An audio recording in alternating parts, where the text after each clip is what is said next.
સૌરાષ્ટ્રની સૌથી મોટી હોસ્પિટલ પીડીયુ સિવિલ હોસ્પિટલ છે અને આનું સંલગ્ન 800 બેડનું જનાના હોસ્પિટલ જે આપણે ઓળખીએ છીએ, જેમાં મેટરનલ અને ચાઇલ્ડ બ્લોક એટલે માતાનું હોસ્પિટલ અને બાળકોનું હોસ્પિટલ સંપૂર્ણ રીતે તૈયાર થઈ ગયું છે અને 25મી તારીખે માનનીય વડાપ્રધાન શ્રી સાહેબ હસ્તે લોકાર્પણ કરવાનું તૈયારી છે. આમાં આપનું જોઈએ તો આ ગુજરાતની સૌથી હાઇટવાળું હોસ્પિટલ છે અને સૌરાષ્ટ્રની સૌથી મોટી જનાના હોસ્પિટલ છે, જેને આપણું મેટરનલ અને ચાઇલ્ડ બ્લોક કહીએ. આમાં આપણું ફેસિલિટી વાઇઝ જોઈએ તો આપણે ગ્રાઉન્ડ ફ્લોરથી ચાલુ કરીએ તો ગ્રાઉન્ડ ફ્લોરમાં જે હોય કેસવાળી છે, પછી દવાવાળી હોય, પછી ત્યાં આપણા વેટિંગ એરિયા છે અને વેટિંગ એરિયાની સાથે સાથે 3 વિભાગ જે આપણું કહીએ તપાસ માટે પેથોલોજી, માઇક્રોબાયોલોજી અને બાયોકેમિસ્ટ્રી 3 ડિપાર્ટમેન્ટ છે. પછી આ સાથે સાથે આપણા જે 2 વિભાગ જે સંપૂર્ણ રીતે 800 બેડનું છે, આમાં આપનું જે સગર્ભા માતાનું છે, સગર્ભા માતાનું જે હોસ્પિટલ છે, આમાં સુવિધાબાઈ જોઈએ તો ગ્રાઉન્ડ ફ્લોરમાં ઓપીડી, પછી જે સગર્ભા માતાઓ આવે આનું કાઉન્સેલિંગ માટે અને આનું સારવાર માટે એએનસી એન્ટીનેટલ ક્લિનિક છે. પછી નોર્મલ ડિલિવરી માટે બહુ સ્પેશિયલાઇઝ્ડ લેબર રૂમ છે અને આમાં પ્રાઇવેસી જળવાય આ માટે બહુ સાવચેતી રાખેલી છે. પછી કદાચ નોર્મલ ડિલિવરી નહીં થાય તો આમાં જે સિઝેરિયન સેક્શન છે આ માટે બહુ અપડેટેડ અદ્યતન જે કંઈ બીજા જગ્યા નથી એવી રીતે ઓટી રાખેલી છે. અને કોઈ પણ પરિસ્થિતિમાં સિઝેરિયન સેક્શનમાં કોમ્પ્લિકેશન આવે, કોઈ પણ મુશ્કેલી આવે તો આ માટે એક અદ્યતન જે આ છે આ ડૉક્ટર્સની પારામેડિકલ સ્ટાફનું ટીમ રાખેલી છે. એટલે આનું કારણ એવી રીતે છે કે કોઈ પણ પરિસ્થિતિમાં જે સૌરાષ્ટ્રનું 11 જિલ્લો છે, આનું કોઈ પણ સગર્ભા માતાને કોઈ પણ પરિસ્થિતિમાં આપણા ત્યાંથી રાજકોટથી રેફરલ કરીને અમદાવાદ અથવા કંઈ બીજી જગ્યાએ નહીં મોકલવું. એટલે આ મોટો સાથે આપણે આગળ વધીએ છીએ. પછી જ્યાં સુધી બાળકોનું વિભાગની વાત છે, આમાં અમુક ઓપીડીની સાથે સાથે અમુક સ્પેશિયલ ક્લિનિક છે. આ સ્પેશિયલ ક્લિનિક હું 1-2 ક્લિનિકની વાત કરું તો આ એક મિલ્ક બેંક આપણું બનાવેલી છે.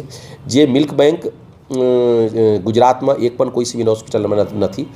એટલે રાજકોટમાં ગુજરાતનું સૌપ્રથમ મિલ્ક બેંક ચાલુ થશે. મિલ્ક બેંકની જે ફેસિલિટી આપણું જોઈએ, આનું બેનિફિશિયરી જોઈએ તો એવી રીતે છે કે કોઈ પણ જે બાળક હોય આનું અનફોર્ચ્યુનેટલી આનું માતાનું અવસાન થઈ જાય અને આપણે જાણીએ છીએ કે માતાનું જે દૂધ હોય બ્રેસ્ટ ફીડિંગ બેસ્ટ છે. એટલે આ માટે આનું માતાનું દૂધ મળે આ માટે મિલ્ક બેંક બનાવ્યું છે. એટલે આ મિલ્ક આપનું 10થી 15 દિવસ સુધી પ્રિઝર્વ રાખીએ અને આ પ્રિઝર્વ રાખીને બાળકોને અપાવીએ. એટલે આથી શું ફાયદો થાય કે જે બાળક છે, જે નવજાત શિશુ છે, આનું ઇમ્યુનિટી વધે, આનું ક્યારેય ઇન્ફેક્શન નહીં આવે અને લોંગ ટર્મમાં આનું જે સ્વાસ્થ્ય છે એ બહુ સારું રહે. આ સાથે સાથે આપનું જે સ્પેશિયલ બાળક હોય, જેનું આપણું કહીએ દિવ્યાંગ બાળક, આપણા માટે જે ઈશ્વર છે આનું દિવ્યાંગ બનાવ્યું છે, સ્પેશિયલ બનાવ્યું છે. આ 6 વર્ષથી ઓછા જે બાળક હોય આનું આપણા આખા સૌરાષ્ટ્રથી અહીંયા લાવવાનું તૈયારી છે. અને આમાં જે સ્પેશિયલ જે કદાચ આમાં કંઈ મૂક હોય, કંઈ બધિર હોય અથવા કંઈ માનસિક સ્થિતિ કંઈ હોય તો આ માટે DEIC સેન્ટર છે. આ DEIC સેન્ટરમાં special doctors, special paramedical staff અને સ્પેશિયલ ટીમ રાખેલી છે. 2 દિવસ પહેલાં અહીંયા ચિત્રનગરી પ્રોજેક્ટથી આમાં એક ચિત્ર બહુ સરસ મજાનું ચિત્ર દોરાયું છે. અને આનું કારણ એવી રીતે છે કે જે સ્પેશિયલ બાળક આવે, જે દિવ્યાંગ બાળક આવે, આનું સારવાર તો થાય જ, પણ આ સાથે સાથે આનું મન રમે, આનું દિલ રમે તો સારવારમાં આનું સુવિધા થાય. એટલે આપણે બધું કર્યું છે.